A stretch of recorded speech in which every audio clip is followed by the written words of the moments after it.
સદાશિવસમારંભાં શંકરાચાર્યમધ્યમાં અસ્મદાચાર્યપર્યન્તાં વંદે ગુરુપરંપરાં વંદે ગુરુપરંપરાં. વાસુદેવેન્દ્રયોગીન્દ્રં નત્વા જ્ઞાનપ્રદં ગુરું મુમુક્ષૂણાં હિતાર્થાય તત્વબોધો વિધીયતે. તિતિક્ષા કા શીતોષ્ણ સુખ દુઃખાદિ સહિષ્ણુત્વમ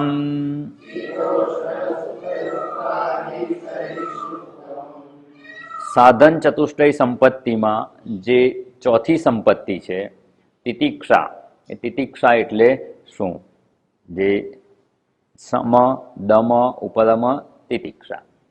સમ અર્થાત કે મનનો નિગ્રહ, મનને નિયંત્રણમાં રાખવું. મનને નિયંત્રણમાં રાખવાનો પ્રયત્ન કરીએ ત્યારે સમજાય છે કે ઇન્દ્રિયો પણ નિયંત્રણમાં રહેતી નથી. મનને તો રાખવાનો પ્રયત્ન કરીએ પણ પૂર્વ સંસ્કારને લીધે ઇન્દ્રિયો પણ એના વિષયોમાં જતી જ રહે છે. તો ઇન્દ્રિયોનું નિયમન કરો. તો કે ઇન્દ્રિયોનું નિયમન કરો તો બધો વ્યવહાર એકદમ જો બંધ કરી દેવાનો આવે તો બધો વ્યવહાર અટકી જાય. તો એકદમ બંધ નથી કરવાનો એનો વ્યવહાર, એનું નિયમન કરવાનું છે. જે વાહન વ્યવહારમાં નિયમન કરીએ, અમુક વાહન જાય, અમુકને રોકવાના. બસ એવી જ રીતે ઇન્દ્રિયોની પણ પ્રવૃત્તિ થતી હોય કે આપણે જે જીવન વ્યવહાર ચલાવતા હોય તો શું રોકવાનું અને શું કરવાનું. તો એના માટે ઉપરમહ કહ્યું સ્વધર્મનું અનુષ્ઠાન કરવા. તો સ્વધર્મનું અનુષ્ઠાન કરવાનું અને એ સિવાયનું હોય તો નહીં કરવાનું. કારણ કે એવ શબ્દ વાપરે, સ્વધર્મ અનુષ્ઠાનમ એવ, એટલે બીજું નહીં કરવાનું. એટલે સ્વધર્મનું અનુષ્ઠાન કરવાનું. એમાં કયા કયા કર્મો કરવાના? તો કે કર્તવ્ય કર્મ કરવાના, એમાં નિત્ય અને નૈમિત્તિક કર્મો કરવાના. જો કામના હોય તો કામ્ય કર્મો કરવાના, નિષિદ્ધ કર્મો કરવાના નહીં. જો થઈ ગયા કોઈક કારણસર તો પ્રાયશ્ચિત કર્મો કરવાના, અન્યથા એ કરવાના નથી. આ સ્વધર્મનું આચરણ કરવાનું. અને જ્યારે આ સાધન સંપત્તિ છે એની પ્રાપ્તિ માટે આપણે પ્રયત્ન કરતા હોઈએ ત્યારે સ્વધર્મનું આચરણ કરીએ એટલે કંઈક ને કંઈક કષ્ટ તો આવે. તો સ્વધર્મનું આચરણ કે સ્વકર્તવ્ય કર્મનું આચરણ કરીએ ત્યારે જે કષ્ટ આવે તેનું શું કરવાનું? એને સાચી સમજપૂર્વક સહન કરવા, એને તિતિક્ષા કહેવામાં આવે છે. સાચી સમજપૂર્વક સહન કરવા એને તિતિક્ષા કહીએ, અથવા સહન કરવાની કળા એને તિતિક્ષા કહેવામાં આવે છે. બાકી સહન તો બધા જ કરે છે, પણ એ સહન કરવું આપણા માટે સંપત્તિ બની જાય છે, આધ્યાત્મિક સંપત્તિ બની જાય છે, જેનાથી આપણી આધ્યાત્મિક યાત્રા સરળ થઈ જાય. અને એવી જે સાધન સંપત્તિ એની આપણે વિચારણા કરતા હતા કે કષ્ટ જ ના આવે એવું, કે દ્વંદ્વ આવે જ નહીં, તો કે એ સંભવ નથી. માત્રા સ્પર્શાહા. મનુષ્ય જાગતો હોય એટલે એની ઇન્દ્રિયો એના વિષયોનું ગ્રહણ કરે જ. આંખ ખોલીએ એટલે રૂપનું ગ્રહણ થઈ જ જાય. એટલે માત્રા એટલે ઇન્દ્રિયો, સ્પર્શાહા એટલે વિષયો સાથેનો સંયોગ, એ તો થશે જ. અને એ થશે તો શીત ઉષ્ણ સુખ દુઃખ વગેરે દ્વંદ્વો ઉત્પન્ન થશે જ. તો દ્વંદ્વો ઉત્પન્ન થાય એની સામે વાંધો નથી. એ દ્વંદ્વો જ્યારે આપણી આધ્યાત્મિક સાધનામાં વિઘ્ન ઊભા કરે, એને લીધે આપણી આધ્યાત્મિક સાધના જો અટકી જતી હોય તો એને સહન કરવાના અને આધ્યાત્મિક સાધના કરવાની. જો એને દૂર કરવાના પ્રયત્નો કરતા જ રહીશું તો એમાંથી ક્યારેય નવરા પડી શકાય તેમ નથી. ચક્રવત પરિવર્તન તે આપણે બધી વિચારણા જોઈ ગયા છીએ. તો આ તિતિક્ષા પ્રાપ્ત કરવી અનિવાર્ય છે. એ નહીં કરીએ તો અધ્યાત્મ માર્ગે આગળ વધી શકાય તેમ નથી. અને એમાં આપણે જે વિવેક ચૂડામણીનો જે શ્લોક છે એને આપણે સમજવાનો પ્રયત્ન કરતા હતા. કારણ કે ખૂબ સુંદર માર્ગદર્શન આપે છે. સહનમ સર્વ દુઃખાનામ અપ્રતિકારપૂર્વકમ ચિંતા વિલાપ રહિતમ સા તિતિક્ષા નિગદ્યતે. આ સહન કરવાની કળા શીખવાડે છે કે પ્રતિકાર નહીં કરવાનો, ચિંતા નહીં કરવાની અને વિલાપ પણ નહીં કરવાનો, અને સહન કરવાના. અને એ સહન કરી અને એને દૂર કરવામાં જે સમય અને શક્તિનો વ્યય થતો હતો એને આપણે આધ્યાત્મિક સાધનામાં ઉપયોગ કરવાનો. હવે છેલ્લે જે આપણે વિચારણામાં જ્યાં અટક્યા હતા કે આ ચિંતા, વિલાપ અને પ્રતિકાર વગર જે સહન કરવા એ કેવી રીતે થાય, એના ઉપાય શું? આટલો અઘરો વિષય છે તો એનો ઉપાય કેવા છે? ઉપાય ખૂબ સરળ છે. અને એ આપણે ઉપાયની વિચારણા જે કરતા હતા એમાં પહેલું હતું કે જે કંઈ દુઃખ આવે ને એ દુઃખને એની ઉપેક્ષા કરવાની, ઇગ્નોર કરવાનું. એ દુઃખ છે એવું માનવાનું જ નહીં, એની ઉપેક્ષા કરી નાખવાની. એને બીજા શબ્દોમાં કહીએ તો એટલું નાનું કરી દેવાનું કે એના તરફ આપણું ધ્યાન જ ન જાય.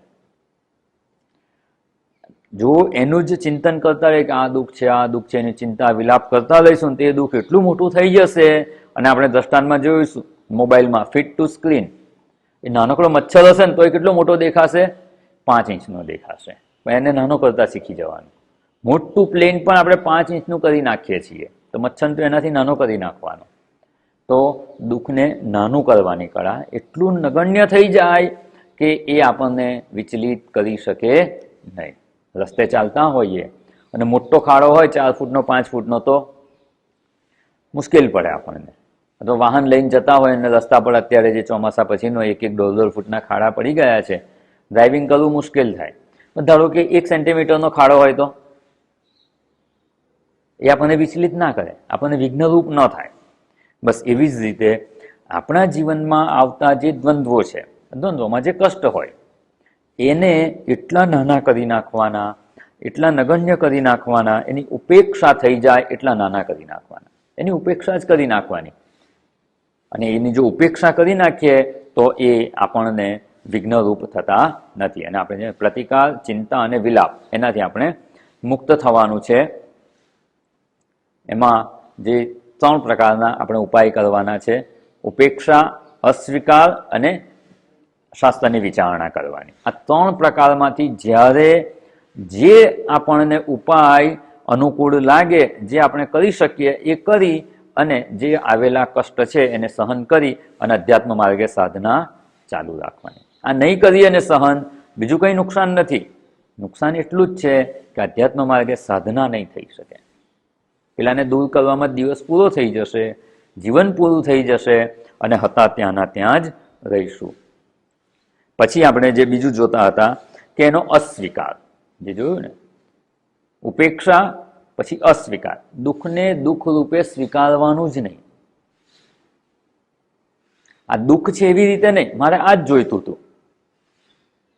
અને એમાં આપણે થોડાક દ્રષ્ટાંત લઈ અને સમજવાનો પ્રયત્ન કરતા હતા કે જો વિચારણા બદલાઈ જાય ને તો એ દુઃખ દુઃખરૂપ રહેતું નથી.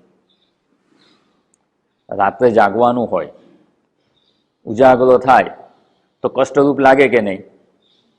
પણ પોતાનું બાળક, નાનું બાળક છે અને એને લીધે એ ધારો કે રાત્રે ઉઠી ગયું, રડે છે અને એની માને ઉજાગરો થાય તો શું એ કષ્ટરૂપ લાગે છે? ના. એવું કહેશે કે ના, મને તો ઉજાગરો નથી ફાવતો, ભલે રડતું બાળક. એવું કરે છે? ના. બસ અહીંયા પણ જે અસ્વીકાર જે છે ને, દુઃખને દુઃખ રૂપે સ્વીકાર જ નહીં કરવાનો. જે છેલ્લું આપણે દ્રષ્ટાંત જોતા હતા કે રસ્તા પર અંગ્રેજીમાં, ઇંગ્લિશ ભાષામાં 9 લખેલું છે. હવે 9ને ધારો કે આપણે 9 એ પૂર્ણાંક સંખ્યા જેવું છે, એને આપણે ખૂબ પવિત્ર માનવામાં આવે છે. તો અહીંયા કોઈક એવું માને કે આ તો 6 છે. આ બાજુથી જોવે તો શું લાગે? ડાબી બાજુથી જોવે તો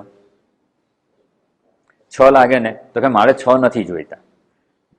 તો શું કરવાનું? આપણી દિશા બદલી કાઢવાની. બીજી બાજુ જઈને જોઈએ તો શું થઈ ગયું? એ હવે 6 રહ્યા? ના. વસ્તુ એની એક છે, એને 6 રૂપે સ્વીકાર જ નથી કરવાનો. એને 6 રૂપે સ્વીકાર ના કરીએ તો શું થઈ જશે? બીજી બાજુ જઈને જોઈએ તો 9 થઈ ગયું. બસ દુઃખને કે કષ્ટને કષ્ટ રૂપે સ્વીકાર જ નહીં કરવાનો, એ અસ્વીકાર. અને આ સંભવ છે, નથી એવું નહીં, આપણે ઘણી વાર કરતા જ હોઈએ છીએ. જેવી રીતે જે છેલ્લું દ્રષ્ટાંત આપણે જોયું હતું કે જંગલમાં જતા હોઈએ, બસમાં 50 પેસેન્જર હોય અને જંગલમાં બસ બગડી ગઈ. તો જે પેસેન્જર છે એ પેસેન્જરની માનસિકતા શું હશે? તો કે અડધા લોકોને જંગલમાં બસ બગડી એમાં ખૂબ કષ્ટ થશે. અહીંયા તો કંઈ ખાવા પીવાનું નથી, કોઈ દુકાન નથી, કશું મળે એમ નથી, આ જંગલમાં ઊભા રહી ગયા, ક્યારે બસ ચાલુ થશે ખબર નથી, અહીંયા જંગલી જાનવર આવશે, ક્યાં જઈએ આપણે? એ બધી ચિંતા કરે છે. અને અડધા લોકો કેવા છે, પ્રકૃતિ પ્રેમી હોય તો ઉતરીને જંગલમાં ફરવા જશે, પૂછી લેશે ડ્રાઈવરને કેટલી વાર લાગશે, તો કે 2 કલાક, તો કે ફરીને આવશે. તો કે આવા જંગલમાં ક્યારે આપણને આવવા મળે? એ જે પરિસ્થિતિ છે એને કષ્ટરૂપ જોતા જ નથી. એમનેમ ચાલીને જવાનું હોય અહીંથી સ્ટેશન, તો શું થાય? 8-10 કિલોમીટર ચાલવાના હોય તો કષ્ટરૂપ લાગે ને. અને નારાયણ આશ્રમ જઈએ ત્યારે એ તો હવે રસ્તા થઈ ગયા, રસ્તા નહોતા ત્યારે કેટલા કિલોમીટર ચાલવાનું હતું? 18 થી 20 કિલોમીટર. અને એ પણ ચાલવાનું હતું, ચડવાનું હતું. તો એમાં કષ્ટરૂપ લાગતું હતું કે મજા કરતા હતા? આનંદપૂર્વક કરતા હતા. હા, કષ્ટ હતું, એની ના નહીં, પણ કષ્ટને કષ્ટ રૂપે નહોતા જોતા. દુઃખને દુઃખ રૂપે ન જોવાનો દ્રષ્ટિકોણ કેળવવો ને એને જ કહેવાય છે કે દુઃખને દુઃખ રૂપે ન જોવું. કષ્ટને કષ્ટ રૂપે જોવું જ નહીં, કષ્ટનો કષ્ટ રૂપે અસ્વીકાર કરી દેવા. મારે તો આ જ જોઈતું હતું, અને જે જોઈતું હતું એ જ વસ્તુ મળી જાય તો એ કષ્ટરૂપ ના રહે. ભલે અન્યની દ્રષ્ટિમાં એ કષ્ટરૂપ હોય, પણ આપણે જો એને કષ્ટરૂપે ન જોઈએ તો એ આપણા માટે કષ્ટરૂપ રહેતું નથી. એક સરસ વ્યવહારિક દ્રષ્ટાંત છે. એક પતિ પત્ની રહેતા હતા. બપોરનો સમય થયો, રસોઈ બનાવી દીધી બેને. 2 જણાની રસોઈ બનાવવાની હતી, રસોઈ બની ગઈ. અને પેલા ભાઈ બજારમાં ગયા હતા ને, કોઈક મહેમાનને લઈને આવે છે. કોઈક એમના મિત્ર હશે, ઓળખીતા હશે, એમને લઈને આવે છે. હવે 2 જણની રસોઈ હોય, 8-10 જણની હોય તો 1-2 જણા ભળી જાય. 2 જણની હોય તો ચાલે નહીં. અને સાદી રસોઈ બનાવી હતી તો એ પણ ના ચાલે, કોઈક મહેમાન આવે તો. એટલે હવે શું કરવું પડે? થોડી બીજી રસોઈ બનાવવી પડે. આ કષ્ટદાયક છે કે નહીં? રસોઈ બની ગઈ, હા પહેલા કીધું હોય ને 2 ને બદલે 3ની બનાવવાની, વાંધો નહીં, પણ 2ની રસોઈ બની ગઈ પછી પાછી બનાવવાની થાય તો એ કષ્ટદાયક. અને પેલા ભાઈને આવી ટેવ જ હતી, વારંવાર કોઈને ને કોઈને લઈ આવે. એટલે કાયમનું થયું, એટલે બેનનો ગુસ્સો વધારે આવી ગયો કે આ શું દર વખતે આવું ને આવું. એટલે ગુસ્સામાં ને ગુસ્સામાં હતા, પણ મહેમાન હતા એટલે કંઈ બોલાય નહીં. મોઢું ચડાવીને પાણી તો આપી ગયા કે પાછું બનાવું. અને કહ્યું પણ ખરું કે આ જમવાના છે આ ભાઈ. એટલે ગુસ્સામાં તો હતા, કષ્ટરૂપ લાગતું હતું. પણ જે નાનો રૂમ હતો, રસોડું નાનું હતું, બાજુમાં ડ્રોઈંગ રૂમ પર, ત્યાં બેઠા હતા. એટલે જે વાતો કરે બધું સંભળાય. બધી વાત કરતા હતા, ક્યારે આવ્યા, ક્યાં છે, આમ તેમ થોડી વાત કરતા કરતા પછી ખબર પડી કે કયા ગામના. તો જે ગામનું નામ લીધું ને એટલે પેલા બેનના કાન ચમક્યા. પછી ખબર પડી જે ગામનું નામ લીધું તો એમના પિયરનું ગામ હતું. હવે રસોઈ બનાવવાની છે, હવે કષ્ટરૂપ રહેશે? આ તો પિયરના ગામના છે, હવે તો જમાડ્યા વગર મોકલાય જ નહીં. અને સાદું જમાડાય પછી ના, પછી તો કંઈ મીઠાઈ બનાવવી પડે, ફરસાણ બનાવવું પડે, ખૂબ આગ્રહ કરીને જમાડે છે. તો રસોઈ બનાવવાનું જે ફરી બનાવવી પડી એ કષ્ટમાં કોઈ ફેર પડે છે? ના, કોઈ જ ફેર નથી પડતો. કષ્ટ તો છે જ, પણ હવે એ કષ્ટરૂપ લાગે છે? ના, એ કષ્ટને કષ્ટરૂપે અસ્વીકાર થઈ ગયો. બસ જીવનમાં પ્રત્યેક ક્ષણે જે કંઈ દ્વંદ્વો પ્રાપ્ત થાય, માત્રા સ્પર્શાહ છે એટલે દ્વંદ્વ તો આવશે જ. ઇન્દ્રિયોનો વિષયો સાથે સંયોગ થશે, સ્પર્શ થશે, ઇન્દ્રિયો પોતાના વિષયોને ગ્રહણ કરશે, એટલે આ ગમે અને આ ન ગમે એવું તો થવાનું જ. પ્રત્યેક ક્ષેત્રમાં થશે. એ વિક્ષેપ ઊભો ના કરે ત્યાં સુધી વાંધો નથી, પણ જ્યારે વિઘ્નરૂપ થાય, આપણી આધ્યાત્મિક સાધનામાંથી વિચલિત કરી નાખનારા થાય, ત્યારે આ વિચારણાનો ઉપયોગ કરવાનો. વિઘ્નરૂપ ના થાય ત્યારે કોઈ વિચારણાની જરૂર નથી. વિઘ્નરૂપ આમે નથી, જે છે તો છે, એમાં કોઈ ચિંતા નથી. તો જ્યારે વિઘ્નરૂપ થાય ત્યારે આ વિચારણા, કાં તો એને નાનું કરી નાખો શક્ય હોય તો, જેનો અસ્વીકાર કરી શકાય તો કષ્ટને કષ્ટ રૂપે કે દ્વંદ્વને દ્વંદ્વ રૂપે સ્વીકાર જ નહીં કરવાનો, તો એ છે અસ્વીકાર. આ બીજો ઉપાય છે. અને જો એ કરી શકીએ તો એ આપણને વિચલિત કરી શકશે જ નહીં, એમાં પ્રસન્નતા જાળવી શકીશું આપણે. એટલે કષ્ટનો કષ્ટ રૂપે સ્વીકાર ન કરવો એ એનો બીજો ઉપાય છે. અને એટલે જ સાગર મહારાજનું જે ભજન છે, જેમ જેમ દર્દ આવ્યા કરે, ખૂબ ખૂબ ખુશી તેમાં માણવી. ઈશ્વરે જ આપેલું છે. જો એનાથી વિચલિત થઈ જતા હોઈએ તો બધી વિચારણાનો સહારો લેવાનો છે. અને જે ત્રીજો ઉપાય છે વિચારણા કરવાની, એટલે શાસ્ત્રની વિચારણાનો સહારો લેવાનો. શાસ્ત્ર કઈ વિચારણા જણાવે છે? તો એ વિચારણા પણ એના મુખ્ય 3 વિભાગ સમજી શકીએ. 3 પ્રકાર આપણે વિચારણા કરીશું. શાસ્ત્ર પણ આપણે ભગવદ્ ગીતા છે. ભગવદ્ ગીતામાં કેટલા અધ્યાય છે? 18 અધ્યાય છે. એને કેટલા વિભાગમાં વર્ગીકૃત કરવામાં આવે છે ખબર છે? 3 વિભાગ. કયા કયા? કર્મ, ભક્તિ ને જ્ઞાન. ભક્તિ કહીએ કે ઉપાસના કહીએ. આમ તો ઉપાસના કાંડ પ્રોપર શબ્દ છે એના માટે, પણ સામાન્ય અર્થમાં કર્મ, ભક્તિ અને જ્ઞાન. તો અહીંયા પણ આપણે આ જે કષ્ટ આપણને પ્રાપ્ત થાય છે વિષયો, ઇન્દ્રિયોનો વિષયો સાથેના સંયોગથી જે દ્વંદ્વો ઉત્પન્ન થાય છે અને આપણને વિઘ્નરૂપ થાય છે, એને આ 3 દ્રષ્ટિએ વિચારણા કરવાની. એક તો કર્મયોગની દ્રષ્ટિએ, કર્મકાંડની દ્રષ્ટિએ વિચારણા કરીશું, ભક્તિની દ્રષ્ટિએ વિચારણા કરીશું અને જ્ઞાનની દ્રષ્ટિએ વિચારણા કરીશું. અને એ કષ્ટને કષ્ટ રૂપે સ્વીકારવાના નહીં, એનો અસ્વીકાર, એ આપણને વિઘ્નરૂપ ન થાય એવી સમજ પ્રાપ્ત કરવાનો પ્રયત્ન કરવાનો છે. તો પહેલી વિચારણા છે કર્મની દ્રષ્ટિએ વિચારણા કરીએ. તો આપણને જે કંઈ કષ્ટ પ્રાપ્ત થાય છે એ ડિસ્ટર્બ ક્યારે કરે આપણને, વિઘ્નરૂપ ક્યારે થાય કે ના જોઈતું હોય અને આવે. મારે આ જોઈતું, આ કેમ મને આવ્યું, પેલો માણસ મને કેમ દુઃખી કરે છે, આ પરિસ્થિતિ થઈ એટલે મને દુઃખ થયું. એ વિચારણા હોય તો જ એ આપણને કષ્ટરૂપ લાગે. પણ એની સામે શાસ્ત્ર આપણને વિચારણા શું જણાવે છે? તો કે જે કંઈ આપણને કષ્ટ પ્રાપ્ત થાય છે કે દુઃખ પ્રાપ્ત થાય છે કે દ્વંદ્વ પ્રાપ્ત થાય છે, એ છે શું વાસ્તવમાં? થોડીક વિચારણા કરવાની. ખૂબ ઉપયોગી થાય એવી વિચારણા છે. કારણ કે આપણે જેનાથી અમરતાના અધિકારી થવાય ને એવી તિતિક્ષારૂપી આંતરિક સંપત્તિ પ્રાપ્ત કરવાની છે. અને એટલી અગત્યની છે એટલે આમ કહે ને કે ઉપાય સરળ છે, પણ એના માટે પ્રયત્ન આવશ્યક છે. પ્રયત્ન કરીશું તો ચોક્કસ પ્રાપ્ત થશે. તો આ જે કંઈ દ્વંદ્વ પ્રાપ્ત થયા, કેવી રીતે પ્રાપ્ત થાય છે? કોણ આપણને દ્વંદ્વ આપે છે? કોઈ વ્યક્તિને લીધે આપણને કષ્ટ થાય છે કે દ્વંદ્વ પ્રાપ્ત થાય છે? ના. કોઈ પરિસ્થિતિને લીધે, કોઈ વસ્તુને લીધે? ના. કોઈ વસ્તુ, વ્યક્તિ કે પરિસ્થિતિ આપણને કષ્ટ કે દુઃખ આપી શકે નહીં. આ કર્મયોગનો સિદ્ધાંત છે. કર્મની વિચારણા આ જ સિદ્ધાંત પર. જે કર્મ કરે એને જ ફળ મળે. જેવું કર્મ કરે એવું જ ફળ મળે. જેટલા પ્રમાણમાં હોય એટલો પ્રમાણમાં ફળ મળે. આ કર્મના સામાન્ય સિદ્ધાંત છે. તો આપણને જે કંઈ કષ્ટ કે દુઃખ પ્રાપ્ત થાય છે એ શેને લીધે પ્રાપ્ત થાય છે? કર્મના પ્રમાણમાં જ હોય. સારું કર્મ કરેલું હશે અત્યારે અથવા પૂર્વે, બંને સાથે. પૂર્વેના કર્મોના ફળ અત્યારે મળતા હોય છે અને કેટલાક કર્મો એવા કે તરત ફળ આપી પણ દે, અથવા નજીકના ભૂતકાળમાં થયેલા હોય એનાય ફળ મળે. પણ જે કંઈ ફળ પ્રાપ્ત થાય છે, શેનું ફળ? શેનું છે? કર્મોનું. એ કર્મો કર્યા છે કોણે? કે બાજુવાળાએ? ના. આપણા જ કરેલા કર્મોનું ફળ આપણને મળે છે.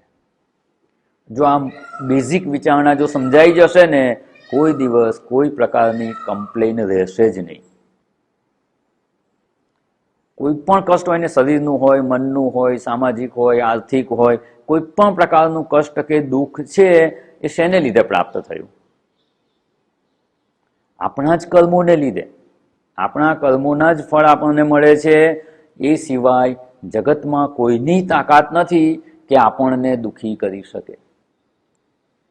આપણા જો પાપ કર્મ ફળ આપવા તત્પર ના થાય તો આ જગતમાં ઈશ્વર પણ આપણને દુઃખી ના કરી શકે. ઈશ્વર પણ સુખ દુઃખ આપે છે. કેવી રીતે આપે? આપણા પાપ કર્મ હોય તો જ દુઃખ આપે. સુખ પણ એટલું જ મળે જેટલા આપણા પુણ્યકર્મો હોય. તો જ્યારે કષ્ટ કે દુઃખ અનુભવાય ત્યારે વિચાર શું કરવાનો?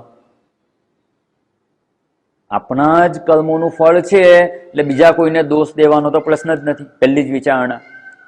બીજું કોઈ એમાં જવાબદાર જ નથી. નિમિત્ત બની શકે છે, કોઈને કોઈ નિમિત્ત પ્રાપ્ત થાય. પણ જ્યારે પણ આ દ્વંદ્વ ઉત્પન્ન થાય, કષ્ટરૂપ લાગે અને વિઘ્નરૂપ થાય, ત્યારે વિચાર કરવાનો કે આ મારા જ કર્મોનું ફળ છે. અને જો આપણા જ કર્મોનું ફળ હોય તો એનો આપણે વિચલિત થવાની જરૂર ખરી? કેમ? આગમ અપાઈ ન, આપણા જ કર્મોનું ફળ છે, જેટલું કર્મ હશે એટલું ફળ આપીને એ જતું રહેશે. તો એનાથી વિચલિત થવાની જરૂર નથી. એટલે કર્મની દ્રષ્ટિએ જો વિચારણા કરીએ તો પણ આપણા જ કર્મોના ફળ હોવાથી બીજું કોઈ તેમાં જવાબદાર નથી. બીજું કોઈ જવાબદાર નથી. અને બીજી વાત કે આપણા જેટલા પાપ કર્મો છે એનું ફળ મળશે કે નહીં? મળવાનું જ છે. અને જે આવવાનું જ છે, જેને દૂર કરી શકાય એમ જ નથી, તો શું કરવાનું? હસતા હસતા સહન કરી લેવાનું. અને એટલે અહીંયા જે સાચી સમજ આપણને શાસ્ત્ર પ્રદાન કરે છે, એક જગ્યાએ સરસ વાત કરવામાં આવે છે, અધ્યાત્મ રામાયણમાં જ છે. જ્યારે રામ, લક્ષ્મણ અને સીતાજી વનમાં જતા હતા અને ગુહ રાજાને ત્યાં પહોંચે છે, એ કહે છે કે મારા રાજ્યમાં પધારો. રામજી કહે છે કે ના, હું રાજ્યમાં નહીં આવી શકું, મારે વનવાસ છે, વનમાં રહેવાનું છે. એટલે પર્ણકુટી બાંધે છે અને ત્યાં રહે છે. રામજી સીતાજીને આવી ઘાસની કુટિયામાં રહેતા જોઈ અને ગુહ રાજા બહુ અફસોસ કરે છે, કઈની નિંદા કરે છે કે આવું કેવું કર્યું, આવા રામને સીતાને વનમાં મોકલ્યા, આમ તેમ એવું બોલે છે. ત્યારે લક્ષ્મણજી એમને ઉપદેશ આપે છે કે એમાં કઈનો વાંક નથી, આ તો પ્રારબ્ધ જ છે, કર્મોના જ ફળ ભોગવવાના છે. ત્યાં સુંદર આ વિચારણા જણાવે છે કે તો સુખસ્ય દુઃખસ્ય ન કોપી દાતા પરો દદાતી ઇતિ કુબુદ્ધિ રેષા અહમ કરોમી ઇતિ વૃથા અભિમાન સ્વકર્મ સૂત્ર ગ્રથિતો હિ લોક. સુખ અને દુઃખનું, સુખસ્ય સુખના અને દુઃખના, ન કહ અપી દાતા, કોઈ આપણને, દાતા એટલે આપનાર, કોઈ બીજું આપણને સુખ અને દુઃખ આપતું નથી. પરહ દદાતી, પરહ એટલે અન્ય, બીજું કોઈ મને સુખ કે દુઃખ આપે છે. પરહ દદાતી ઇતિ એષા કુબુદ્ધિ, આ કુબુદ્ધિ છે, વિપરીત સમજ છે, આ સાચી સમજ નથી. બીજું કોઈ મને સુખી કે દુઃખી કરે છે એવું માનવું એ કુબુદ્ધિ છે, અને એ કુબુદ્ધિને દૂર કરવાની. અહમ કરોમી ઇતિ વૃથાભિમાન, હું કરું એ તો વૃથાભિમાન છે. સ્વકર્મ સૂત્ર ગ્રથિતો હિ લોક, આ જગતમાં, આ લોકમાં જે કંઈ મળે છે ને, બધું પોતાના કર્મોના સૂત્રથી જ ગૂંથાયેલું છે, પોતાના કર્મોના જ ફળ છે. આનાથી એક બીજી વસ્તુ એ સમજી લેવાની કે જ્યારે આપણે એમ કહીએ કે હું દુઃખી છું, એનો અર્થ શું? હે? કેવા કર્મો છે મારા? કેવા કર્મો છે કે હું દુઃખી છું? એટલે હું કેવો છું? એટલે કોઈ દાડો એવું કહેવાનું નહીં કે હું દુઃખી છું. હું દુઃખી છું એ જાહેરાત જ થઈ જાય છે કે હું પાપી છું. ભલે થઈ ગયા, પૂર્વના કર્મો છે, અત્યારે નથી કરતા આપણે, પૂર્વેના જ કર્મો છે. એવું કહેવાની જરૂર છે ભૂલ થઈ ગઈ હોય તો, કે મારી આ ભૂલ થઈ ગઈ, જાહેર કરવાની વસ્તુ છે? ના. એટલે ક્યારેય એવું કહેવાનું નહીં કે હું દુઃખી છું. સમજદાર માણસ સમજી જ જાય કે તમે પાપી છો, એવું કહેવાની જરૂર જ નહીં.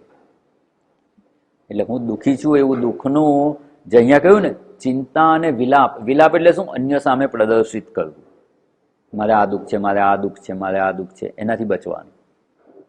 જ્યારે હું દુઃખી છું અર્થાત હું પાપી છું એવી કબૂલાત છે. તો એવી કબૂલાત જાહેર કરવાની કોઈ વસ્તુ નથી. હશે, પૂર્વે જન્મમાં થઈ ગયા હશે, અજ્ઞાન અવસ્થામાં પૂર્વે અનેક જન્મો થઈ ગયા, તો કયું પાપ નહીં થયું હોય? બધા જ થયા હશે, પણ અત્યારે આપણે નથી કરતા. અને એ પાપ કર્મોના જે ફળ મળે છે એને ભોગવીને સમાપ્ત કરી દેવાનું. એટલે અહીંયા પોતાના જ કર્મોના ફળ મળે છે. બીજું કોઈ આ દુનિયામાં વિષય, વસ્તુ કે વ્યક્તિ આપણને દુઃખી કરી શકે એમ જ નથી. અને બીજું કોઈ ના કરતો હોય તો શેના માટે ડિસ્ટર્બ? આપણા જ પોતાનું છે ને, આપણા જ પોતાના કર્મો છે. એટલે એનું જ્યારે ફળ મળે ત્યારે એને સહર્ષ સ્વીકાર કરી પણ એનાથી વિચલિત થવાનું નહીં. આ કર્મની દ્રષ્ટિએ આપણે વિચારણા જોઈ. આપણા જ કર્મોનું ફળ મળી રહ્યું છે, અને એ કર્મોનું ફળ ધારો કે આપણે ના ભોગવવું હોય તો ચાલે, કોઈ ઓપ્શન ખરું? ભગવાનને ત્યાં કોઈ એવી સિસ્ટમ છે ખરી કે તમે આમ કરો ને તો આ પાપ કર્મના ફળ ના ભોગવવા પડે? તો કે ના, એવું છે જ નહીં. અને જો એવું સંભવ જ નથી, આપણે જ કરેલા કર્મોના ફળ આપણે જ ભોગવવાના છે, તો ભોગવીને પૂરા કરવાના. આજે નહીં તો કાલે એ ફળ તો મળવાના જ છે, આપણે ભોગવવાના જ છે.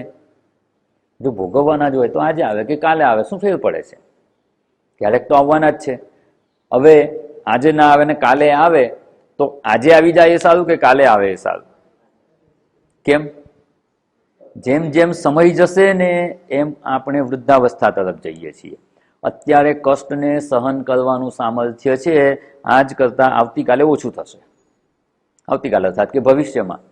અત્યારે જે દુઃખ આવે અને 70-75 વર્ષે દુઃખ આવે, સહન કરવાની શક્તિ ક્યારે છે? અત્યારે વધારે છે. તો જ્યાં સુધી કષ્ટને સહન કરવાની શક્તિ છે ત્યાં સુધી આવે ને તો વાંધો નહીં.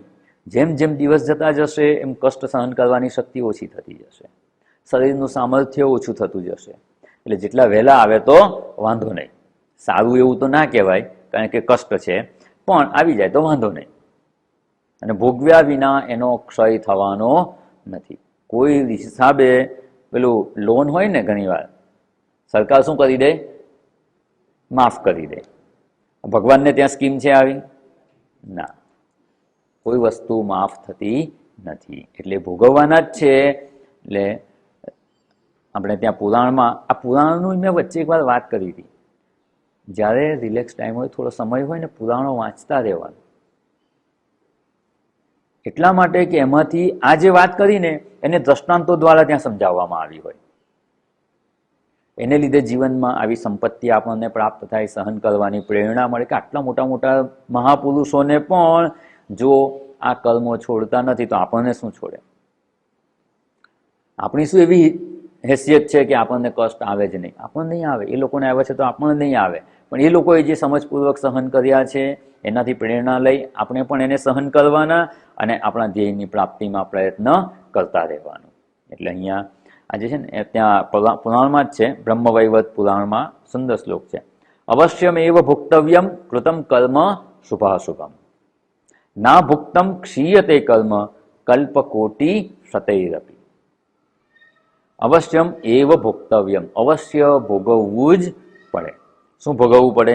તો કે કૃતમ કર્મ, જે કર્મ થઈ ગયું છે, શુભ હોય કે અશુભ હોય, સારું હોય કે ખરાબ હોય, એનું ફળ સુખ મળે કે દુઃખ મળે. એટલે દ્વંદ્વ થઈ ગયું. શુભાશુભમ કહીને દ્વંદ્વ. દ્વંદ્વ તો સહન કરવા જ પડે. કોઈ કે મારે સુખ, જે રીતે દુઃખ નથી જોઈતું એવું કહેતા હોય છે, એવી રીતે કોઈ એવું કહે છે કે મારે સુખ નથી જોઈતું. ધારો કે કોઈ ઈચ્છે કે મારે સુખ નથી જોઈતું તો પણ આવે જ. કર્મનું ફળ છે, ભોગવવું જ પડે. સુખ ના જોઈતું હોય તોય ભોગવવું પડે, દુઃખ ના જોઈતું હોય તોય ભોગવવું જ પડે. એ તો આવવાના જ છે. કૃતમ કર્મ શુભાશુભમ અવશ્યમ એવ ભોક્તવ્યમ. જે કર્મો થઈ જ ગયા છે, હા, હવે પછી તમે કર્મો કરો ના કરો એ આપણા હાથની વાત છે. કે હવે મારે ખરાબ કર્મો કરવા જ નથી, સારા કર્મો કરવા જ નથી, આ કર્મો કરવા જ નથી, એમ જો વિચારીએ તો એ થોડી આપણી સ્વતંત્રતા છે. પણ જે થઈ ગયા છે, એટલે અહીંયા ખાસ કહ્યું કૃતમ, થઈ ગયા છે, એના તો ફળ મળશે જ. અને નહીં ભોગવીએ તો થોડું પાછળ ઠેલતા રહીએ તો શું થશે? ઘણી વાર આ લોનની વાત કરીએ એમાં એવું જ હોય, તરત ને તરત ભરી દે તો ભરવું પડે. એના કરતાં કે લંબાવે રાખો ને કંઈ ગવર્મેન્ટની પોલિસી બદલાય અને લોન માફ થઈ જાય તો? અહીંયા એવી સંભાવના નથી. ક્યારે માફ થશે? તો કે થશે જ નહીં. ન ભુક્તમ અભુક્તમ ક્ષીયતે ન કર્મ. કર્મ ફળ આપ્યા વિના શાંત થતું જ નથી. ફળ ના આપે ત્યાં સુધી આપણા ખાતામાં જમા રહી છે. કેટલા જન્મો સુધી રહેશે? કલ્પ, એક કલ્પ જેટલો લાંબો સમય છે. કોટી, કરોડો કલ્પો, અને એમાં પાછું શતૈહી, 100 કરોડ કલ્પો સુધી પણ એ કર્મ શાંત થતું નથી. જો કર્મોના ફળ આવવાના જ હોય, એ દ્વંદ્વ ઉત્પન્ન કરવાના જ હોય, તો એને સાચી સમજ પ્રાપ્ત કરી અને સહન કરી લેવામાં સાર છે.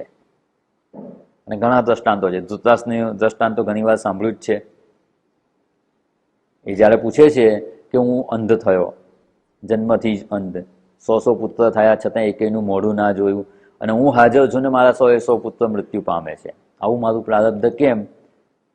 તો એને ભગવાન દિવ્ય દ્રષ્ટિ આપે છે કે જો 75 કેવા કંઈક જન્મ પહેલા જુએ છે, પારધી હતા, એને બાણ મારી અને પક્ષીઓનો શિકાર કરે. પણ એની પાસે એવી કળા હતી કે બાણની સાથે જ આખી નેટ જાય અને ત્યાં જઈ અને ઝાડમાં આગ લાગી જાય અને આખું ઝાડ કવર થઈ ગયું હોય નેટથી, અને અંદર જે પંખીઓ હોય એ બધા પંખીઓ અગ્નિમાં બળી જાય કે ઝાડમાં પકડાઈ જાય. નાના બચ્ચા હોય તો એ તો આંધળા થઈ જાય, બિચારા મરી જાય.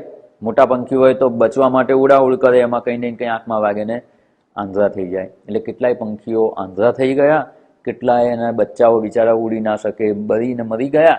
એટલે એ કર્મોનું ફળ એમને આટલા જન્મો પછી પણ મળ્યું. એટલે કર્મના ફળને એવું કહેવાય છે કે એના કર્તાને શોધીને આવે. બધા 75 જન્મ પહેલા થયું. હવે અત્યારે આ જ વ્યક્તિએ કર્મ કર્યું છે, કેવી રીતે ખબર પડે કે આ જ જીવ આ શરીરમાં છે, એનું આ કર્મ છે, એને ફળ આપવાનું? તો કે કર્મ એને શોધી જ લે. કર્મ આપણે કેવું મોબાઈલમાં ફોન લગાવીએ તો કોની સાથે વાત થાય? એ નંબરનો મોબાઈલ જ્યાં હોય ને ત્યાં એને શોધી લેશે, ગમે ત્યાં હશે ને. એ સિગ્નલ આપણે જે મોકલીએ એ નંબરના મોબાઈલને ગમે ત્યાં હશે શોધીને ત્યાં પહોંચી જશે. બસ આ કર્મના ફળ પણ એવા જ છે, એના કર્તાને શોધી જ લેશે. કલ્પકોટી સતૈહિ અપી. એટલે આ કર્મોના ફળ આપણે ભોગવવાના જ છે. તો પછી જેટલા જલ્દી ભોગવાઈ જાય એટલું સારું. આપણે એવું નથી ઈચ્છતા કે બધા જ દુઃખ સાથે આવે, પણ જ્યારે આવે ત્યારે વિચારણા શું કરવાની કે ચાલો આટલું તો ઓછું. આ ઉનાળામાં કેરીની સિઝન હોય ને, લોકો કાચી કેરી લઈ આવે અને ટોપલામાં મૂકી હોય, ઉપર ઘાસ નાખે અને પાકવા દે. હવે અઠવાડિયા પછી જોવે અને ધારો કે 2 કેરી સડી ગઈ, થાય ને એવું બને, સડી ગઈ, પાતા પાતા નીચે ભટકાય, જમીન પર પડે તો એ જલ્દી બગડી જાય. તો આ 2 કેરી તમે જોઈ કે સળિયેલી છે, શું કરવાની? એને કેમ રવા નહીં દેવાની? આપણે પૈસા ખર્ચીને લાવેલા છીએ, તો શું વિચારીએ છીએ? બીજી ના બગાડે એટલે જલ્દી એને ફેંકી દો. એટલે એનો અર્થ શું છે? ખરાબ વસ્તુ છે ને તો જલ્દી દૂર થાય એટલું સારું. હવે આપણા એકાઉન્ટમાં, કર્મના એકાઉન્ટમાં જેટલાય પાપ કર્મો છે એ ક્યાં સુધી રહેશે? આ સળેલી કેરી જેવા ક્યાં સુધી રહેશે? આ કર્મોને જે રીતે કેરીને તો આપણે સડી ગઈ એટલે ઉચકીને બહાર ફેંકી દીધી, પતી ગયું કામ. આ કર્મોને કેવી રીતે ફેંકવાના, કેવી રીતે ઓછા કરવાના? ફેંકી દઈએ એટલે શું કે ટોપલામાંથી એટલા ઓછા કરીએ છીએ, જેટલું બગડેલું છે એટલું કાઢી નાખવું છે. તો આપણા એકાઉન્ટમાં જેટલાય પાપ કર્મો છે આપણે જ ભોગવવાના હોય તો જેટલા ઓછા થાય એટલું સારું ને. તો ઓછા કેવી રીતે થાય? ભોગવાય તો જ ઓછા થાય. તો જેટલા ભોગવાય ત્યારે શું વિચારવાનું? સવેલી કેરી બધી જાય છે. તો એ સારી વાત છે કે ખરાબ છે? તો શેના માટે દુઃખી થવાનું? કષ્ટ આવે ત્યારે દુઃખી શેના માટે થવાનું? નુકસાન શું છે મને એ કહો. એ નુકસાન છે? ફાયદો જ છે. હજુ બીજા ફાયદા જોવાના છે. કષ્ટ પડે એટલે મહેનત જ પડે છે ને. મહેનત કરવાથી શું થાય? આજકાલ ડૉક્ટર સાહેબને પૂછીએ તો ખબર પડે, આજકાલ મોટાભાગના રોગ શેને લીધે થાય છે? મહેનત નથી કરતા એટલે જ થાય છે. કોઈ મજૂરને હાર્ટ એટેક આવ્યો ના, જે ખાધેલું પચી જ જાય, એ રોગ થવા જ ના દે. તો અહીંયા આ જે કષ્ટ ભોગવાય કે છે એનાથી શું થાય છે? જીમમાં જઈએ તો શું કરીએ મને એ કહો. પરસેવો પાડે, શેના માટે કષ્ટ આપો છે? મજબૂત થવાય. એવી રીતે આ કષ્ટ ભોગવવાથી પણ આપણું મન મજબૂત થાય છે. એટલે ઘણા બધા ફાયદા છે. એક એક કરીને આપણે ફાયદા ગણવાના છે. એ ફાયદા ગણી એનાથી થશે શું? જ્યારે કષ્ટ આવશે ને ત્યારે આપણું મન વિક્ષિપ્ત નહીં થાય. ભાઈ ચાલો આ તો સારું જ છે, કષ્ટ આવે છે ને પાપ કર્મ તો ભોગવાઈ ગયા. ધારો કે ઘરમાં કંઈક વાસ આવતી હોય, માળિયા પર 2-3 દિવસ થઈ ગયા વાસ આવે છે બહુ જ, અને માળિયા પર ચડીને જોયું તો ઉંદર મરેલો છે. એને કાઢતા કેટલી વાર લગાડવાની? મુહૂર્ત જોવાનું? ના ના, અત્યારે તો મુહૂર્ત સારું નથી, 5 વાગ્યા પછી મુહૂર્ત સારું છે ત્યારે ફેંકીશું. શું કરવાનું? તરત જ એને બહાર ફેંકી દઈએ, પછી સાફ સફાઈ કરીને ચોખ્ખું થાય. ત્યાં સુધી તો વાસથી મુક્ત ના થવાય. જેટલું જલ્દી કાઢીએ એટલું સારું. એટલે આપણા એકાઉન્ટમાં જેટલા કષ્ટ આવે ને એ આપણા પાપ કર્મોને ધોઈ નાખે છે, પૂરા કરી નાખે છે. અને એટલે જ મહાભારતમાં આવે છે ને, કુંતા માતા શું માગેલું ભગવાન પાસે? દુઃખ જ આપો. એટલે ભગવાનનું સ્મરણ થાય, ઈશ્વરનું સ્મરણ થાય. અને આટલા વર્ષો એ લોકો પાંડવો વનમાં રહ્યા તો શું મજબૂત થઈને નીકળ્યા, વધારે પરિપક્વ થઈને નીકળ્યા. તો અહીંયા પણ જે કંઈ કષ્ટ આવે છે ને એ આપણા જ પાપ કર્મોનું ફળ છે. આપણા જ પાપ કર્મો વપરાઈ રહ્યા છે, ઓછા થઈ રહ્યા છે, એટલે સારી વાત છે. સુખ આવે તો શું થાય? સુખ આવે તો શું વપરાઈ જાય? એ સારી વાત છે કે ખરાબ છે? એ તો નથી વાપરવા, મહેનત કરી કરીને કરીએ છીએ. એ સુખ આવે એમાં બહુ ખુશ થવાની જરૂર નથી. એટલે એક શ્લોકમાં આપણે જોયું હતું, એમાં હર્ષ વિષાદમ ચ મા કાલસી. સુખ આવે ત્યારે હર્ષિત પણ નહીં થવાનું, કે મહેનત કરીને ભેગા કરેલા પુણ્ય કર્મો વપરાઈ જાય. એટલે કહે ને, એક નવી ગાડી લીધી, ઘરના લોકોને બહુ ઈચ્છા હતી કે આ સ્કૂટર પર જવાનું, અને જે સિઝન તમારે ઉનાળો હોય તો ગરમી લાગે, ચોમાસું હોય તો વરસાદ પડે, એના કરતાં કે ગાડી હોય તો સારું. હવે ગાડી લીધી, કોને ખુશી થાય અને કોને દુઃખ થાય? ઘરના બધાને ખુશી છે, પણ જેણે પેમેન્ટ કર્યું એને મહેનત કરીને માંડ આટલા વર્ષે આટલા ભેગા થયા હતા, એ બધા એક સામટા વપરાઈ ગયા. એ મહેનત કરી છે ને દુઃખ થાય. એવી રીતે આપણને જ્યારે જે કંઈ સુખ મળે ત્યારે શું વપરાય છે? પુણ્યકર્મ વપરાય છે. અને એવા પુણ્યકર્મ વપરાઈ જતા હોય ત્યારે મહેનત કરીને પુણ્યકર્મ કરવાના, અને એ વપરાઈ જાય. એટલે એમાં હર્ષમ મા કાલસી, હર્ષિત નહીં થવાનું. એવું નહીં કે સુખ નથી ભોગવવાનું, પણ હર્ષના ઉન્માદમાં આવી જઈએ એવું થવું જોઈએ નહીં, કારણ કે દ્વંદ્વમાં ગણાય છે. હર્ષમાં પણ સુખ કે આનંદ જ્યારે વ્યવહારિક કાળે અનુભવીએ છીએ ત્યારે સુખનો અતિરેક હોય ત્યારે પણ સાધના છૂટી જાય છે, પૂર્વે આપણે જોઈ ગયા. અને દુઃખનો અતિરેક થાય, મોટું દુઃખ આવે ત્યારે એ સાધના છૂટી જાય છે. એ સાધના છૂટી જાય કે વિઘ્નરૂપ બને એવા સુખ અને દુઃખ બંનેમાં આ વિચારણા કરવાની છે. એટલે સુખ આવે ત્યારે આપણા પુણ્ય વપરાઈ જાય છે, એટલે એ પણ વિઘ્નરૂપ ન થાય એવી રીતે સુખને જોવાનું, અને દુઃખ પણ વિઘ્નરૂપ ન થાય, કારણ કે આપણી વિચારણા છે કે દુઃખ એ આપણા પાપ કર્મોનો જ ક્ષય કરે છે, પાપ કર્મોને જ ઓછા કરે છે, તો સારું જ છે એમ કરીને પણ એ કષ્ટથી વિચલિત થવાનું નહીં. એટલે આપણા કર્મોના ફળ, અને આ ક્યારે વિચારણા કરવાની? તો કે સતત આ કર્મોના ફળ આપણને પ્રાપ્ત થતા જ રહે છે. કઈ ક્ષણ એવી છે કે કર્મોના ફળ ના મળે? ક્ષણે ક્ષણે કર્મોના ફળ મળી રહ્યા છે, અને કર્મોના ફળ મળે એટલે સુખ કે દુઃખ તો આવવાના જ, દ્વંદ્વ તો ઉત્પન્ન થવાના જ. આપણે ઇન્દ્રિયો વિષયોનું ગ્રહણ કરે ત્યારે દ્વંદ્વ ઉત્પન્ન થાય છે, અને કર્મોના ફળ રૂપે સુખ દુઃખ પ્રાપ્ત થાય ત્યારે પણ આ દ્વંદ્વ આવતા હોય છે.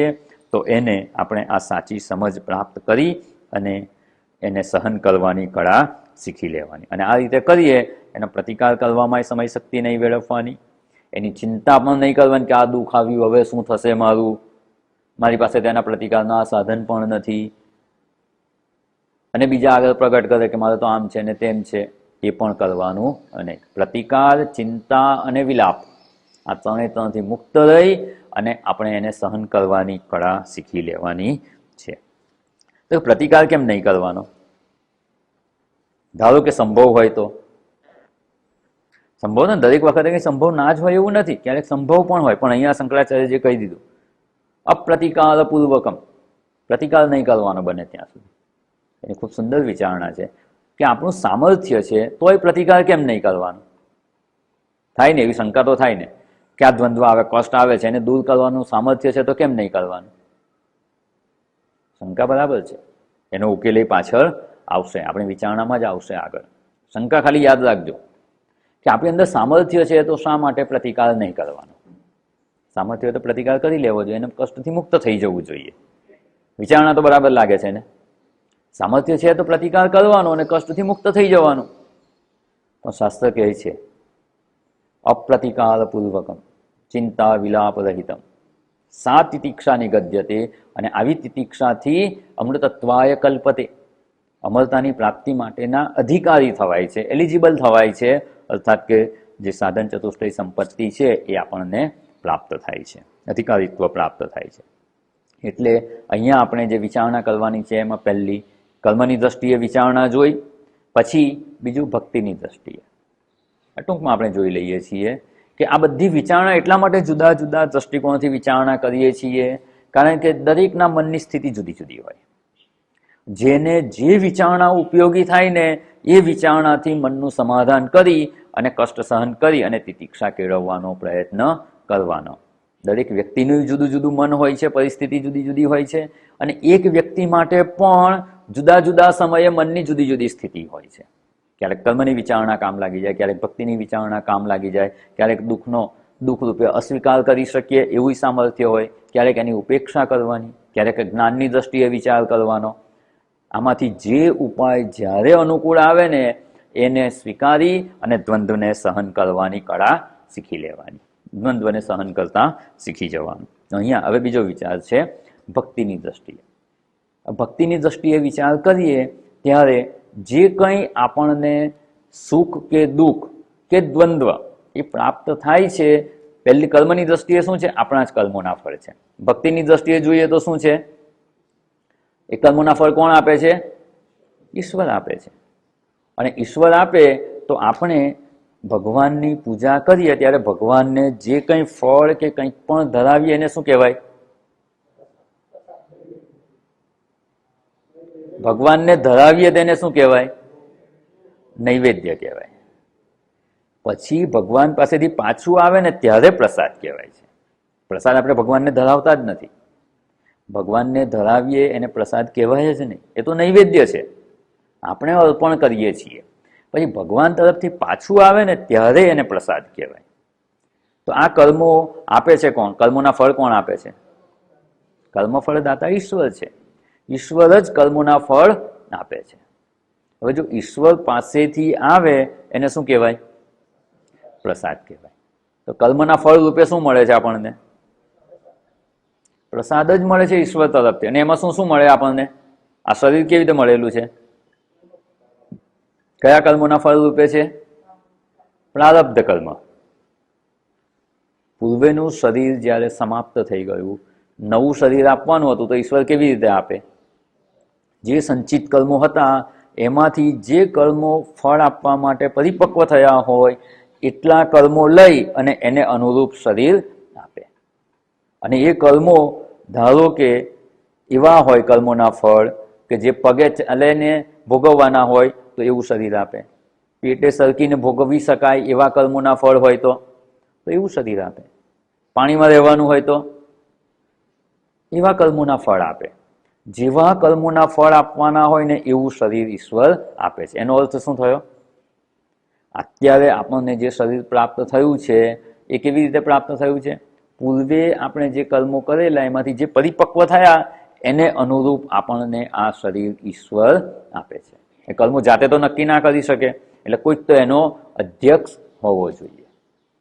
એ કર્મો તો અનેક છે, કયા કર્મોનું ક્યારે ફળ આપવું તો કે એ ઈશ્વર નક્કી કરે.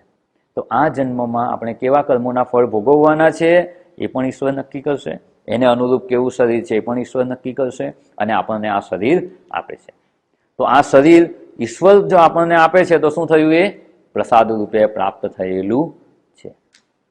શરીરની અંદર સામર્થ્ય છે, ઈશ્વરના પ્રસાદ રૂપે પ્રાપ્ત થયેલું છે. આપણા સગા સંબંધીઓ ઈશ્વરના પ્રસાદ રૂપે પ્રાપ્ત થયેલા. આપણને જે કંઈ પ્રાપ્ત થાય છે ને કર્મોના ફળ રૂપે છે તો આપણા જ કર્મોના ફળ પણ ઈશ્વર તરફથી આવે છે, એટલે એને પ્રસાદ રૂપે સ્વીકારવાનું.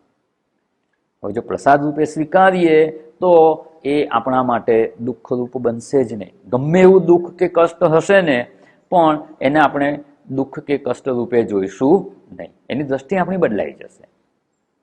એટલે જ્યારે જે કંઈ દ્વંદ્વ પ્રાપ્ત થાય ને એને કાં તો કર્મના ફળ રૂપે સ્વીકારો અથવા એને ઈશ્વરના પ્રસાદ રૂપે સ્વીકારો. અને ઈશ્વરના પ્રસાદ રૂપે સ્વીકારીએ ત્યારે એ આપણને ડિસ્ટર્બ કરનારું થતું નથી.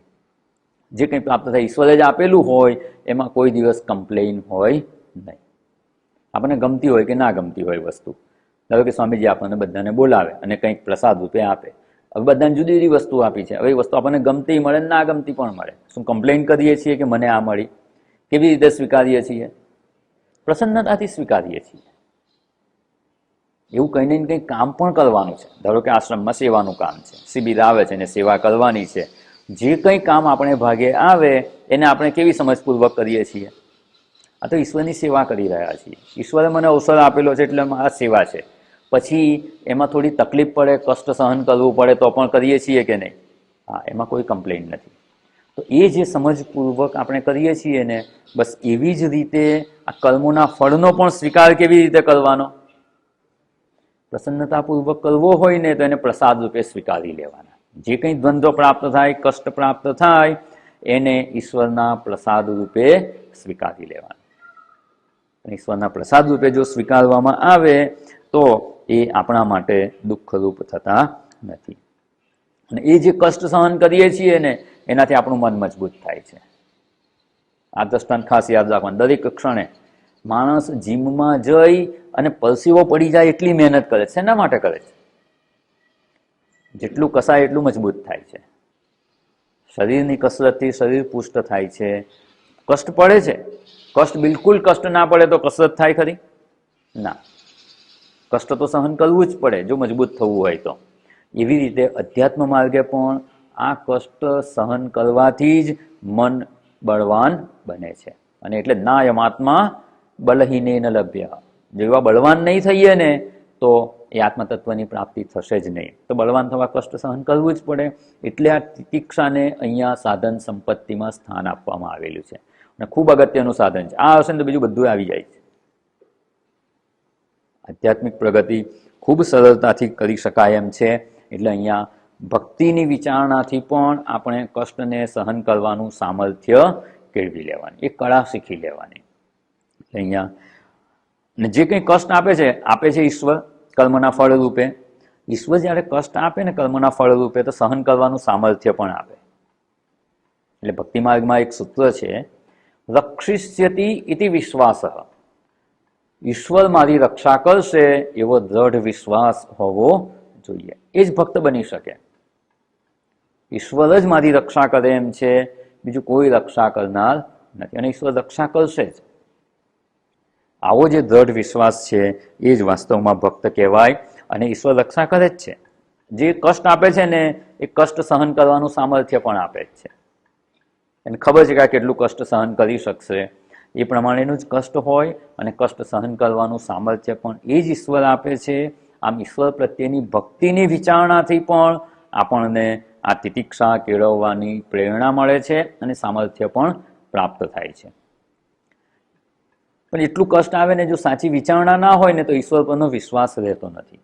એ શ્રદ્ધા ડગી જાય છે. એકવાર એવું થયું, એક ભાઈ કાયમ ભગવાનને પ્રાર્થના કરે. જીવનમાં દુઃખ હતું થોડું ઘણું, રોજ પ્રાર્થના કરે કે હે ઈશ્વર, તમે મને કંઈ સાથ આપતા નથી, મને કંઈ મદદ કરતા નથી, મને આટલું બધું દુઃખ છે, એવું બધું ભગવાનને કમ્પ્લેન કર્યા કરે. અને રોજ સાંજે દરિયા કિનારે વોક કરવા જાય અડધો કલાક ત્યારે મનમાં આ જ વિચારો હોય. પછી એકવાર ભગવાને પેલું કહે ને આકાશવાણી થઈ એવું, ભગવાન બાજુમાં જ હોય અને એવું બોલ્યા તો તું એવી ચિંતા ના કર, હું તારી સાથે જ છું, તારા સુખ દુઃખમાં હું જ સાથે છું. પણ તમે દેખાતા નથી ને કે હું તને આ ચર્મચક્ષુથી દેખાઈ શકું તેમ નથી, પણ તું મારો અવાજ સાંભળી શકે છે. પણ તમે છો એની ખાતરી શું? તો કે જો તું ચાલે છે ને તું એકલો જ છે? તો કે હા હું એકલો જ છું. તું જો પગલાં કેટલા છે? તો કે 2 વ્યક્તિના પગલાં દેખાય છે. તો કે હું પણ તારી સાથે જ છું, તારી સાથે જ ચાલું છું. એટલે તું કોઈ જાતની ચિંતા ના કર, હું બધા સમયે તારી રક્ષા કરીશ. થોડા દિવસ ચાલ્યું, એને એમ થયું કે ના ઈશ્વર મારી સાથે છે. પછી એક વાર એવું થયું કે ધંધામાં બહુ મોટું નુકસાન થયું, કે કોઈ સ્વજનનું મૃત્યુ થઈ ગયું અને બહુ જ દુઃખી થઈ ગયો. એટલો દુઃખી થઈ ગયો ને ત્યારે તો એને પછી એ દિવસે પણ સાંજે ચાલવા ગયો. એટલો દુઃખી હતો અને જોયું ને તો એક જ વ્યક્તિના પગલાં. એ સમજી ગયો કે મને આટલા દુઃખમાં છોડી અને ભગવાન જતા રહ્યા. ભગવાને મારો સાથ છોડી દીધો. એટલે વિચાર કરવા લાગે ભગવાન તમે પણ સંસારી લોકો જેવા જ થયા. સંસારી લોકો જ્યારે દુઃખમાં હોઈએ ત્યારે સાથ છોડી દે, સુખમાં હોઈએ ત્યારે તો બધા આવે. જ્યારે દુઃખ પડે ત્યારે કે મારી પાસે પૈસા માગશે, મારે આમ કરશે ને તેમ એમ કરીને બધા દૂર જ ભાગે. તમે પણ મારો સાથ છોડીને જતા રહ્યા. ત્યારે ભગવાન કહે છે કે જો હું તારી સાથે જ છું. ક્યાં કે એક જ જણના પગલાં છે ને? તો કે એ પગલાં છે ને મારા છે, મેં તને અત્યારે ખભે ઉચકેલો છે, તારા પગલાં નથી, મારા જ છે. કે ત્યારે એમ સમજે કે ના ઈશ્વર આપણી સાથે જ છે, ઈશ્વર રક્ષા કરે જ છે. કષ્ટ આપે તો કષ્ટ સહન કરવાનું સામર્થ્ય પણ ઈશ્વર આપે છે. અને આ દ્રષ્ટિકોણ હશે તો એ કષ્ટને સહન કરવાનું સામર્થ્ય આપણને પ્રાપ્ત થઈ જશે. અને એવી રીતે જો કષ્ટ સહન કરી શકીશું તો એનો પ્રતિકાર પણ નથી કરવાનો, ચિંતા પણ નહીં થાય કે હવે મારું શું થશે. હવે જ્યારે જોઈ લીધું કે એક જ વ્યક્તિના પગલા છે પણ એ ભગવાનના છે, તો હવે એને ચિંતા રહી ના. વિલાપ કરશે, કોઈની આગળ જઈને રોદના રડશે કે ના હું બહુ દુઃખી છું, ના, કારણ કે ઈશ્વર મારી સાથે છે, સર્વ સામર્થ્યવાન ઈશ્વર મારી સાથે છે, તો મારે કોઈ ચિંતા કે વિલાપ કરવાની જરૂર નથી. એટલે અહીંયા એક ભક્તિની દ્રષ્ટિએ આપણે વિચારણા જોઈ. અને હવે ત્રીજી છે જ્ઞાનની દ્રષ્ટિએ. અત્યાર સુધી આપણે જે જ્ઞાન પ્રાપ્ત કરેલું છે, આટલા વર્ષોથી સત્સંગ કરીએ છીએ, અત્યાર સુધીની આપણું જે જ્ઞાનની સમજ પ્રાપ્ત કરી છે એ સમજ શું છે એનો વિચાર કરવાનો. હું અહીંથી કહું એના કરતાં તમે જ આટલા વર્ષોથી સત્સંગ કરીને જે સમજ પ્રાપ્ત કરી છે એનો વિચાર કરો. શું જ્ઞાન પ્રાપ્ત કરેલું છે આપણે?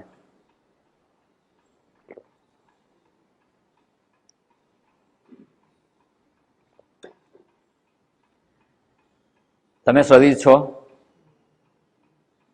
નથી ને? આમાં કે મારે નવું કહેવાનું છે? નહીં તો સમજાવવું ફરી કે આપણે શરીર નથી. તો કે ના, ખબર જ છે સ્વામીજી, તમે શું સમજાવવાનું, અમને ખબર જ છે.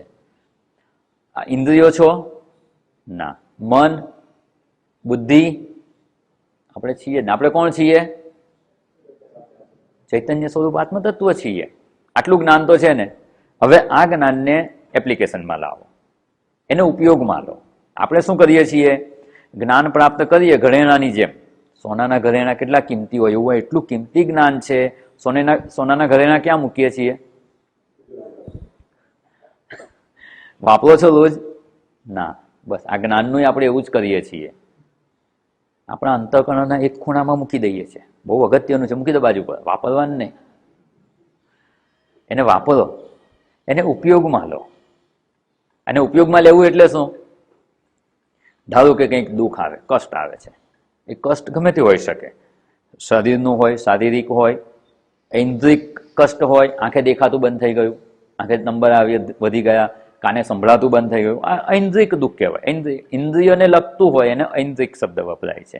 તો ઇન્દ્રિયોને લગતું દુઃખ કે કષ્ટ હોય. મનનું હોય, મન ક્યારેક બેચેન હોય, મન ઉદાસ થઈ જાય. બુદ્ધિનું દુઃખ હોય, કોઈ અપમાન કરી જાય, કોઈ નિંદા કરે, બુદ્ધિને દુઃખ થાય. તો આ બધા દુઃખો થાય છે. કષ્ટ કોને થાય છે? શરીરને થાય, ઇન્દ્રિયોને થાય, મનને થાય કે બુદ્ધિને થાય કે આત્માને થાય? બરાબર ને? શું હા પાડે? જાગતા રહેવાનું થોડુંક. આત્મા નહીં થતા હોય ને તો બહુ મોટો પ્રોબ્લેમ થઈ જાય. તો હવે આપણે વિચાર કરવાનું કે આ કષ્ટ થાય છે કોને? શરીર, ઇન્દ્રિયો, મન કે બુદ્ધિને? ચૈતન્ય આત્માને કોઈ પ્રકારનું કષ્ટ, દુઃખ કે દ્વંદ્વ નથી. હવે જેને કષ્ટ થાય છે એ આપણે છીએ ખરા? તો શેનો પ્રોબ્લેમ ક્યાં છે? જે આપણે નથી એને જે કષ્ટ થઈ રહ્યું છે એનાથી આપણે ડિસ્ટર્બ થવાનું? કોઈક અજાણી વ્યક્તિ છે, આપણાથી અન્ય છે, એને પડી ગયા અને પગમાં ફ્રેક્ચર થઈ ગયું, પાટો બંધાયો અને દુઃખ થાય છે. એ દુઃખ આપણને થાય જ ખરું? કેમ નથી થતું? મારાથી અન્ય છે, હું એ શરીર નથી. જે વ્યક્તિ એ શરીરને હું માને છે એને દુઃખ થાય કે નહીં? એને થાય. જે વ્યક્તિ એ શરીર જેનું પગમાં ફ્રેક્ચર થયું છે એને હું રૂપે માને, એને એ પગ ભાંગવાનું દુઃખ થાય. આપણને નથી થતું. કેમ નથી થતું? આપણે એ શરીરને હું માનતા નથી. કોઈકનું ધન ચોરાઈ ગયું, આપણને દુઃખ થાય છે? કેમ નથી થતું? મારું નથી. પણ આપણું જતું રહે તો 5 રૂપિયા વધારે ગયા તો, કોઈ છેતરીને 5 રૂપિયા વધારે લઈ ગયું તો આખો દિવસ બગડે. તો કંઈક પણ મારું છે કે હું છું એને દુઃખ થાય, કષ્ટ પડે તો એનાથી આપણે દુઃખી થઈએ છીએ. પણ જેને હું નથી માનતા એનું કષ્ટ કે દુઃખ આપણને વિચલિત કરતું નથી. આ સિદ્ધાંત સમજાઈ ગયો? અન્યના શરીરને દુઃખ થતું હોય એ દુઃખથી આપણે વિચલિત થતા નથી. હા, એના પ્રત્યે ભાવના હોય, આપણે દુઃખ અભિવ્યક્ત કરીએ એ વાત જુદી છે, પણ એ દુઃખને ફીલ ના કરી શકીએ આપણે. બસ એવી જ રીતે જ્યારે આ શરીરને કંઈ થાય ત્યારે શું વિચાર કરવાનો? આ શરીર હું ખબર છે ને, એ તો એટલે મેં પહેલા જ પાકું કરી લીધું કે તમને આ ખબર છે. આ શરીર હું નથી એ તમને ખબર છે. હવે આ શરીરને કંઈ પણ થયું તો તમને દુઃખ થવું જોઈએ નહીં. જો આ જ્ઞાનને ઉપયોગમાં લાવીએ તો, ઉપયોગમાં ના લાવીએ ને સેફ ડિપોઝિટ વોલ્ટમાં મૂકી દઈએ તો દુઃખી થવાય. શાસ્ત્ર સમજાવે છે, સત્સંગમાં સાંભળે છે, હું શરીર નથી, પછી તો એક જ કલાક માટે હું શરીર નથી, પછી તો દુઃખમાંથી કોઈ બચાવી શકે નહીં. પણ જે સત્સંગમાં સમજ પ્રાપ્ત કરી છે, આટલા વર્ષોથી સત્સંગ કરી રહ્યા છે, વર્ષોને હું તો કહું છું કે જન્મો, કંઈ આ જ જન્મમાં જો શરૂ કર્યું હોત ને તો આવું વેદાંતનું શ્રવણ પ્રાપ્ત ના થયું હોત.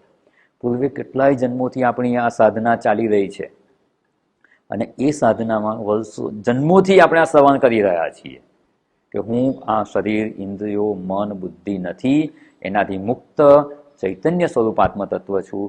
પણ એ જ્ઞાનને આપણે વ્યવહારમાં ઉપયોગમાં નથી લેતા. એને વ્યવહારમાં ઉપયોગમાં લેવાનું. ખાલી ભાઈ બહાર નીકળે કોઈ નહીં કહી દેવાનું કે હું તો શરીર નથી. કોઈ બોલાવે કે મહેશભાઈ આપણે સાંભળવાનું જ નહીં, એવી વાત નથી. વ્યવહાર તો જે રીતે કરીએ છીએ કરવાનો, પણ જ્યારે આ દ્વંદ્વો વિચલિત કરનારા થાય ત્યારે આ સમજને યાદ કરવાનો પ્રયત્ન કરવાનો કે જે શરીરને કષ્ટ થઈ રહ્યું છે એ શરીર હું છું જ નહીં, તો એ આપણને કષ્ટરૂપ થશે નહીં, અને કષ્ટરૂપ નહીં લાગે તો આપણને એ વિચલિત કરનારું નહીં થાય. મુખ્ય વિચારણા એ છે. આ કષ્ટનો કે દ્વંદ્વ ઉત્પન્ન થાય એનાથી વાંધો શું છે? આપણને વાંધો એટલો જ છે કે એ વિચલિત કરી નાખે છે. આત્મદર્શના ચાલયતી, ત્યાંથી આપણને વિચલિત કરી નાખે છે. એ જ મુખ્ય આપણો પ્રશ્ન છે. તો આપણે આત્મ સ્વરૂપની વિચારણામાંથી વિચલિત ન થઈએ. જે જ્ઞાન પ્રાપ્ત કરેલું છે આત્મ સ્વરૂપના જ્ઞાનમાં નિષ્ઠા પ્રાપ્તિનો આપણો જે પ્રયત્ન છે અને એના માટે જે સાધના કરી રહ્યા છીએ, શ્રવણ, મનન, નિધિધ્યાસન, આ જ આપણા માટે મુખ્ય સાધના છે. બહુ શરૂઆતમાં આપણે જોયું હતું જ્યારે વિચારણા કરીને કે સાધના કેવી રીતે કરવાની. વેદાંતની સાધના શું? ઘડાની માટી થવાની સાધના. ઘડાએ માટી થવું હોય તો કરવાનું શું? જાણવાનું જ છે. તો આ જે, અને એ જાણવા માટે જ આપણે શ્રવણ કરવાનું છે. શ્રવણ કરેલા ઉપર આપણે મનન કરવાનું છે. આપણા મનને, બુદ્ધિને કન્વિન્સ કરવાની. જ્યારે એમાં સ્થિત થઈ જાય, શંકા સંદેહ નિર્મૂળ થઈ જાય, નિધિધ્યાસન કરવાનું કે જેથી એ જે નિસંદેહ જ્ઞાન પ્રાપ્ત થયું છે એ આપણા વ્યવહારમાં એની અસર જણાય. એના માટે નિધિધ્યાસન કરવાનું છે. વિપરીત સમજ છે એને દૂર કરવા માટે નિધિધ્યાસન છે. અને નિધિધ્યાસન કરીએ એટલે એ જ્ઞાનની અસર આપણને જણાવવી જોઈએ. નિધિધ્યાસન એ કરતા રહીએ પણ એ જ્ઞાનની અસર જ ના જણાય તો જ્ઞાનની અસર શું છે? આ કષ્ટથી આપણે મુક્ત થઈ શકીએ, દુઃખ અને દ્વંદ્વથી આપણે મુક્ત થઈ શકીએ, એ આનંદ સ્વરૂપની અનુભૂતિ કરી શકીએ. એ નિધિધ્યાસનનું ફળ છે. એ જીવન મુક્તિની પ્રાપ્તિનું સુખ આપણે અનુભવી શકીએ તો જ આપણું નિધિધ્યાસન સફળ થયું કહેવાય. એટલે આપણી સાધના તો આ છે, શ્રવણ, મનન, નિધિધ્યાસન. અને આપણું જે આત્મ સ્વરૂપ છે, જે ઘડો માટી છે જ, એને માત્ર જાણવાનું છે. એટલે આપણે પણ એ ચૈતન્ય સ્વરૂપ છીએ જ, આનંદ સ્વરૂપ જ છીએ. એ જ્ઞાનનું જે ફળ છે એ આપણને અનુભવાવું છે. એ સાધના છે. અને એ સાધના આપણે કરી શકીએ. એ સાધનામાં આ કષ્ટ વિઘ્નરૂપ ન થાય એના માટે આ વિચારણા કરવાની છે. જ્યારે જે પણ કોઈ પણ પ્રકારનું કષ્ટ આવે કે દ્વંદ્વ આવે અને આ સાધનાથી જો વિચલિત થઈ જવાતું હોય તો આ વિચારણા કરવાની. અત્યાર સુધીની જેટલી વિચારણા જોઈ એટલી બધી જ વિચારણા કરવાની કે જે શરીરને કષ્ટ થઈ રહ્યું છે કે દ્વંદ્વની પ્રાપ્તિ થઈ રહી છે અને એ દ્વંદ્વ આપણી આધ્યાત્મિક સાધનામાં વિઘ્નરૂપ થાય છે તો એને કેવી સમજપૂર્વક સહન કરવાના કે જેથી તિતિક્ષાની પ્રાપ્તિ આપણને થઈ શકે. તો અહીંયા જે વિચારણા જોયું કે શરીર હું છું તો એ દ્વંદ્વ મને વિચલિત કરશે, એ શરીર હું નથી તો દ્વંદ્વ મને વિચલિત કરી શકે તેમ નથી. અને કોઈક ઇન્દ્રિયોનું કષ્ટ હોય, ઇન્દ્રિયોનું દુઃખ હોય, પગ શરીરનો ભાગ છે, પગમાં ધારો કે ચાલવાનું સામર્થ્ય ના રહ્યું તો પગ ભાંગે એ શારીરિક દુઃખ છે.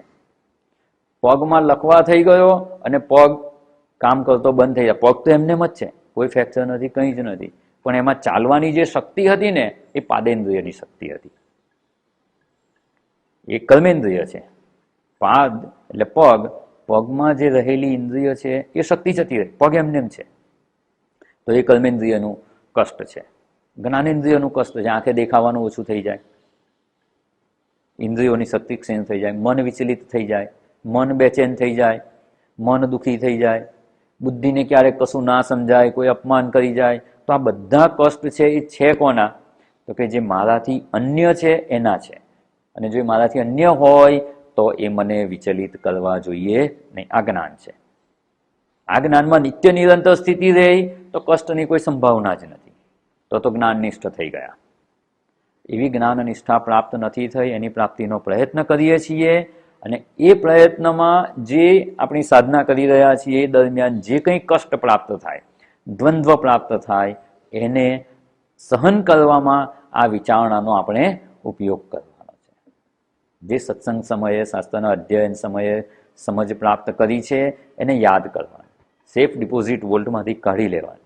ઘરેણા ભલે મૂકી રાખો, આ સમજને તો એકદમ હેન્ડી રાખવાની. પેલું કે બેંકમાં પૈસા હોય, પૈસા ક્યાં હોય તો કે 3 જગ્યાએ રાખે સામાન્ય રીતે માણસ.